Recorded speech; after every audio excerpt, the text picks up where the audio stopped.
Welcome to Museum Corner. In this step, we'll be talking about the Agilolf helmet plaque. This gold plaque was found before 1891 in Valdinievole and Lucca and has been interpreted as a helmet visor attached by 27 holes. At the center of the scene, King Agilolf is represented seated on a richly decorated throne, his feet resting on a stool, and he is sumptuously dressed in a cloak with embroidered or richly woven trousers tucked into boots. He is depicted with symbols of sovereign power, his right hand raised in the interlocutory gesture representing law-giving or verbum regis, while his left holds a sword by its sheath, representing military power. Between his head and his bodyguards, there is an inscription drawn with a punch before gilding. Dominus Noster Regi Agilolf. The ruler is flanked by two armed warriors, interpreted as his bodyguards or military unit, with cuirasses, spears, shields, and plate helmets. Two winged victories approach in flight, each holding a cornucopia in the shape of a drinking horn, and in the left hand a banner on which the inscription Victoria, meaning victory, is engraved. At each side are two supplicants, those closest to the victories, kneeling with a hand gesturing in supplication.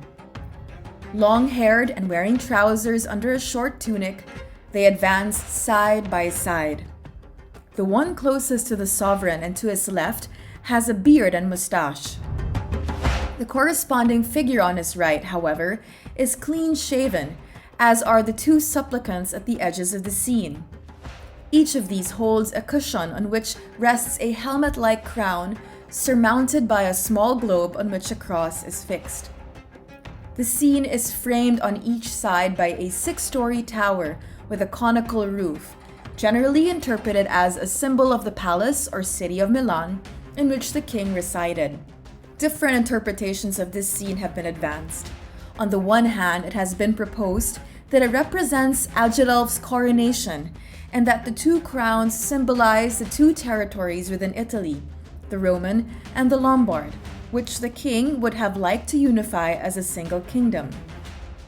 On the other hand, it has been argued that this is an image of a triumph, inspired by similar Byzantine imperial representations on silver plates, for example. The use of imperial symbols fits well with the Lombard imitation of Roman Byzantine ceremonial coins and royal signs, the use of pre-existing palace residences, and the renovation conforming to the same style. The inscription, written in the dative form meaning to the Lord King Agilolf, suggests an act of homage. It could alternatively be interpreted as an aristocrat, perhaps the Duke of Lucca, expressing loyalty to his king, impressing a scene of triumph that had circulated around the kingdom onto a portable image. The custom of dedicating valuable objects to the ruler has its roots in Roman practice, as in the case of the diptych that Probus made for the Imperior Honorius. But an inscription written in a dative form might alternatively mean that the triumph itself and the homage of the supplicants was dedicated to the king. To which military triumph does the plaque refer? The fact that Agilolf's son, Adaloald, who was made co-ruler in 604 CE, does not appear on the plaque suggests a date of between 594 and 604 CE. Among the most important victories of Agilolf was the conquest in 602 to 603 CE of Cremona, Mantua, Padua, and Monselice, captured from the imperial troops. This would imply the following interpretation of the scene. The king is enthroned and surrounded by his victorious army, towards which the two winged victories converge with the announcement of Victoria, while the supplicants, representing both Lombard and Roman soldiers, who seem to be coming out of the conquered cities as symbolized by the towers, are demonstrating their surrender and homage to the king. The Lombard dress of the supplicants could be explained by the fact that at least one of these centers in Mantua had already been occupied by Lombards in the first phase of the conquest, and had been subsequently lost to the imperial offensive of 590 CE.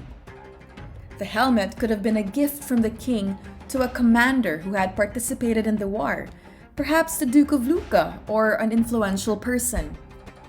The political situation of 603 CE, after the defeat of the Byzantines and the definitive stabilization of the Lombard kingdom in northern Italy, would have fostered an affirmation of Lombard royal authority against the Eastern Empire. Such an affirmation was expressed the following year with the proclamation of Agilulf's son, Adeloald, who became co-regent in a solemn ceremony in the Circus of Milan, an imitation and therefore also an usurpation of the imperial proclamations that were held in the Circus of Constantinople. And there you have the Agilulf helmet plaque.